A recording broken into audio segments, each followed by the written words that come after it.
I would like to take this opportunity to have perhaps speak briefly, addressing our viewing audience, those who are Muslims and who have been writing to me and asking me for guidance. How should Muslims respond to this provocative film, which is so insulting and derogatory to our Prophet Muhammad, Allah's blessings be upon him?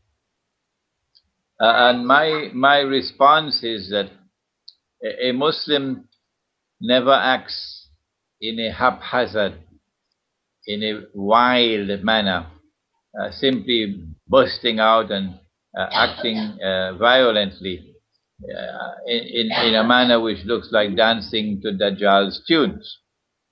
You should not be a people who can be remote controlled.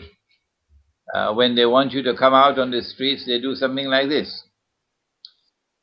The manner in which Muslims should respond to these provocative acts which are taking place from the Zionist world is to vent their anger and their rage and their indignation on the governments which control the Muslims around the world, which are all either sitting on the fence or in the Zionist camp. The people of Saudi Arabia, their eyes are opening to the massive betrayal of the Saudi regime. I get many emails from Saudi Arabia, and the Saudi people are becoming more and more conscious of the situation. The manner to respond is to respond against your own governments, putting pressure on your own governments, that your governments will remain more faithful to the truth, rather than to sit on the fence for purposes of economic prosperity and voting in the United Nations and voting here and there in order to maintain your balanced accounts. This is not the way that people should act who have integrity. The way to act to bring pressure upon governments is peaceful protests.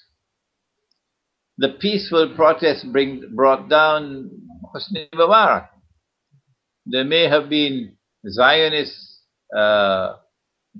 organizations that work in Egypt trying to push the protests, certainly, but it is also an element of spontaneous response from the Egyptian people, which we should not forget. In the same way that the Soviet Union was brought down, the Berlin Wall was brought down by people who are protesting peacefully, massive protests peacefully, and they were able to do so much. In the same way, you can come out and protest against your own governments and do what the Egyptian people did, do what the Tunisian people did, rather than to vent your anger and your rage on the American embassies, which is not going to get you anywhere, and attacking American diplomats, which is shameful and disgraceful and ought to be condemned. We should not do to others what we do not want them to do to our diplomats and our embassies. No. So come out and protest against your own governments. Why are you so much concerned about the Syrian government, calling the Syrian government barbaric, calling the Syrian government dictatorships, when the Syrian government, for whatever evils it may have done, it has stood up against Israel, has stood up against the Zionists? Or what about your Saudi government? What about your Qatari government? What about the Jordanian government? What about all of these governments?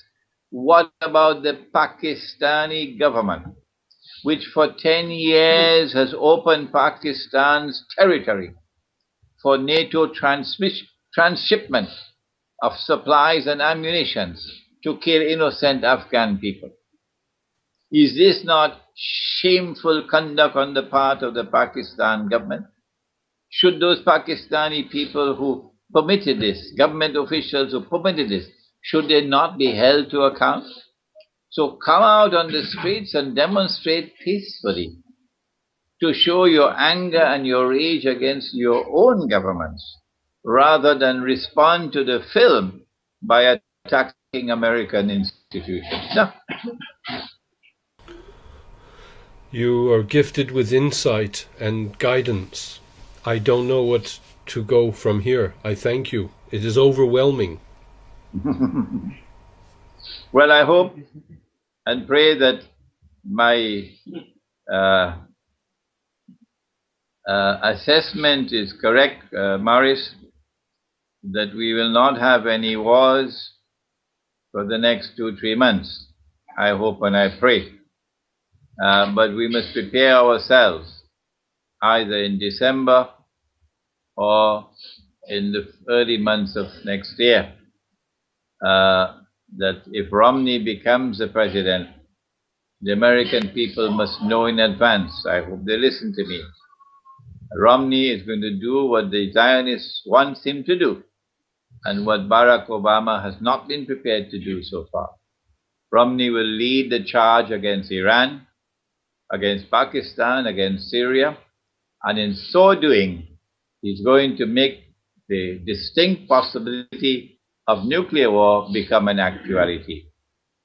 If nuclear war takes place, it is the first time in human history. It will be the first time in human history that two opposing forces will have attacked each other with nuclear weapons. Never before in human history. If that war were to take place, the American people must know that America's cities and Canadian cities are all going to be destroyed. What is going to be left of the United States and America after such a war will be devastation. Europe is going to face the same fate, because these are nuclear weapons, and these are thousands of nuclear weapons. The world which is going to be left after that nuclear war is a world that the Zionists, who of course will survive nuclear war because they have their underground cities already built, the world that's going to be left after that nuclear war will be a world that Israel can rule over more easily than the world that now exists. So when you go and elect Romney as president, you're preparing the way for the nuclear war that will destroy the United States of America and Canada. Well, I mean, the elections are fixed. If they want Romney in, Romney will be in. That's right.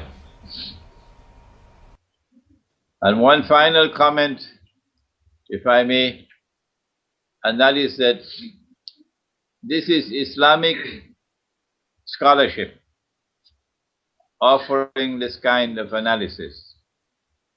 Islamic scholarship could not offer this kind of analysis if Prophet Muhammad, Allah's blessings be upon him, was not indeed a true prophet, and if the Quran was not indeed the true word of the one God. So as we move towards Armageddon, it should become more and more clear to people in the Western world that they do need to take another look at the credentials of the man named Muhammad, who says that he is a divinely appointed messenger of the one God, and not some fake, not some false prophet.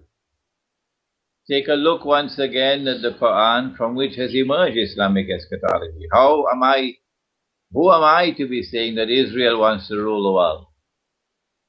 Who am I to be saying that Pax Britannica came into being and was then succeeded by Pax Americana, so that Pax Judaica can conclude the process? Where did I get this knowledge from? And when Israel does become the ruling state in the world tomorrow, over a world which has been devastated by nuclear war, that a man will stand up in Israel and declare that he is the Messiah. So there is a religious a religious factor explaining all that is happening now. When he stands up in Israel and declares, I am the Messiah, we from the world of Islam will look at him in the eye and say to him, no, you're the false Messiah. You're the Dajjal. We know you. And then the true Messiah will come back. We from the world of Islam, we have this belief, based on the Quran and based upon what the Prophet said, that Jesus will return.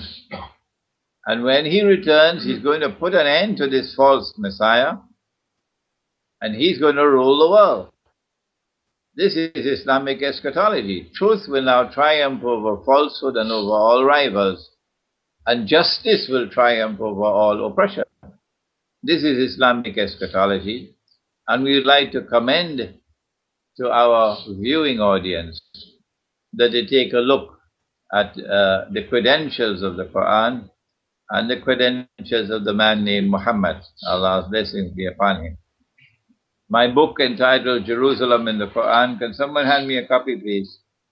My book entitled Jerusalem in the Quran, I would like to offer as a textbook on Islamic eschatology, explaining the subject. Jerusalem in the Quran. I don't know whether you've seen this book, Morris. Are you getting it here? No. Lift it up, please. Lift the book up. Yes. Yes, we see it very clearly. Well, send me your mailing address so I can mail you a copy. There will be a pleasure. There you are. So we have our instructions. I'd like to thank you for being inspiring. With all the doom and gloom, there is hope. I think Islam is marvelous. Everything I hear about it. I mean, I think I should think a lot of people could say that maybe are not followers or believers or practicing Islam. I think the laws make sense. Well, I'm glad that you responded in this way to my denunciation of those who attacked the American ambassador and killed him. I denounced them in the most powerful language I can possibly denounce as barbaric, and that this is a blemish on the fair face of Islam. It has nothing to do with the religion of Islam. We will escort a foreign ambassador, escort him out of our territory if we do not want him, but we will not harm him. No, once you are a foreign ambassador in our territory, we respect your diplomatic privilege. Well, karma is not an Islamic concept, or is it? Pardon me? Karma? Oh, karma. Cause Karma. and effect. I mean, these very people that took him out are the people he created, so to speak. Oh, this is a case of the chickens coming home to roost, huh? Yes. Yeah, these are John McCain's boys. John McCain's boys. He's the one who stood with them proudly in Benghazi, I believe. He went to Benghazi and he stood with them. These are his boys. So they created the monster, and the monster then turned upon them. I don't think the monster turned upon them spontaneously at all. I think this was all pre-planned, and the ambassador was lured to Benghazi so that they could attack the embassy with him in the embassy or the consulate.